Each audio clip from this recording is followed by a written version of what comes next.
All right, so people are trying to figure out why Eric Cantor lost, right? Everybody's like, oh, look, it's because the Tea Party is so... It's not. It's not. It's not because of the Tea Party. It's because Eric Cantor is a horrible person and a worse politician. That's why. He ran a junkie campaign. He's never been in the district. People don't like him. And he's been perceived to be on both sides of every issue. This has nothing to do with the Tea Party. It does have a little bit to do with the fact that his district has been overly gerrymandered to be such a safe Republican district that it's now a hard right district. And Eric Cantor, while being hard right, is not hard right enough because he, for a second, thought about not killing Mexicans. That's why. For like, hey, he doesn't want to kill Mexicans. No, but just for like an hour, he thought it. For like an hour, he was like, maybe we let Mexican kids go to college. You son of Benjamin Frank. No, but Arnold. Who was the traitor? Benedict Arnold. Benedict Arnold. Benjamin Frank. But here's a perfect example. Now, Eric Cantor ran close to $5 million worth of commercials. This guy only spent $120,000 on his entire campaign. The guy, Dave Brat. I don't believe that number. I believe that number is false. I believe there was a financial push at the end of that campaign. I don't think that was all that the David Brat campaign was running on. I think he got a lot of interest at the end. I don't believe. Well, he got a lot of help from talk radio. Laura Ingraham, or as Chris Matthews refers to her, as Laura Ingraham.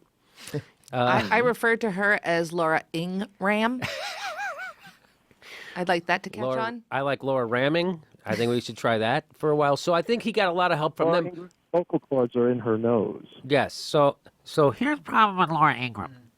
So she's cute though. Yes. And she's cute, like that KKK friend of yours, Ben? Yeah. No, she wasn't cute. No.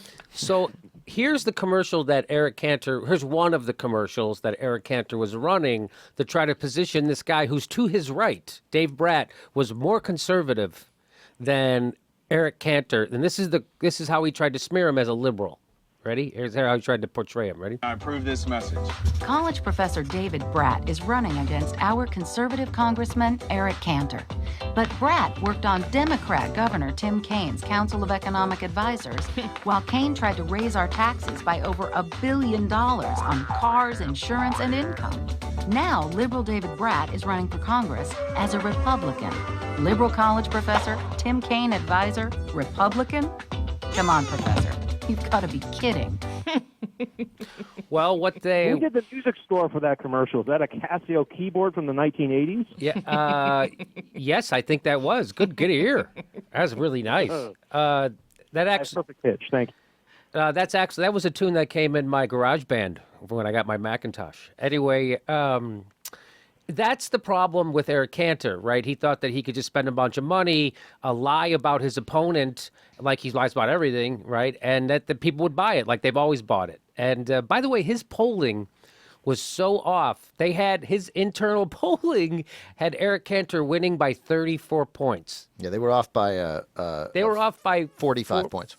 46 points. I don't want to correct your math. Was he lose by 12? I thought he 12. lost by 11. All right. He lost by 12. All right, nice job. And I thought he could have been 11. Maybe it was 50. No, it was 56-44. All right, so you say. So I say. Don't fact check me. Just fact check my jokes. Okay? If the joke is funny, it's right.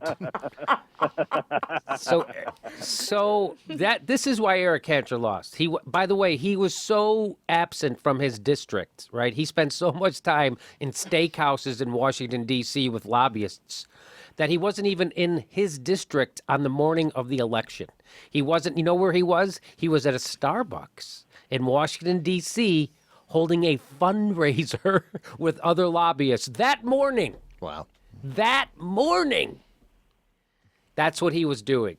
And by the fact, his schedule didn't have him back in his own district till after dinner on election night. And in fact, I wish somebody else said this before on television last night, I think on Chris Hayes' show, said that if I was at his press conference, I would have asked him, did you vote?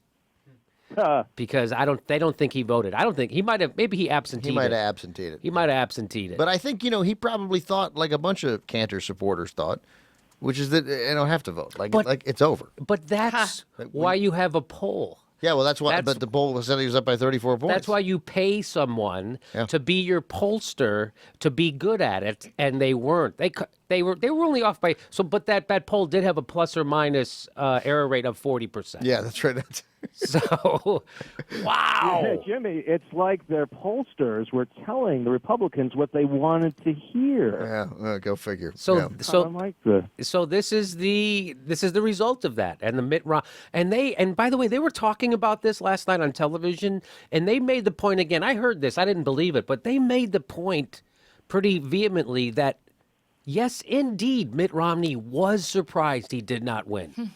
That they were literally believed that BS polling that they were given. Yeah, that was a serious story. I don't remember what magazine that was in, but they were stunned that night. They were really stunned. And that's stunning. Yeah, right. How could it be stunning? Like, how could they, those of us who paid attention to Nate Silver, it's not hard to find him, you know? And it just, but they lived in that, there's that great column from Peggy Noonan from the Wall Street Journal, Reagan's speechwriter, right? I'm looking at the camera when he's.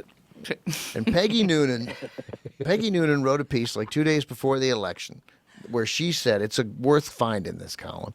She says that, hey, look, I don't know about these polls, she says, right?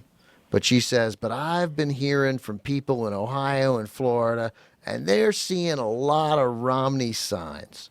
Even in notoriously liberal D.C., there are many more Romney signs than there were McCain signs. So you can give me all the data you want, but those of us who follow politics, there's a sense in this country that it's over for Obama.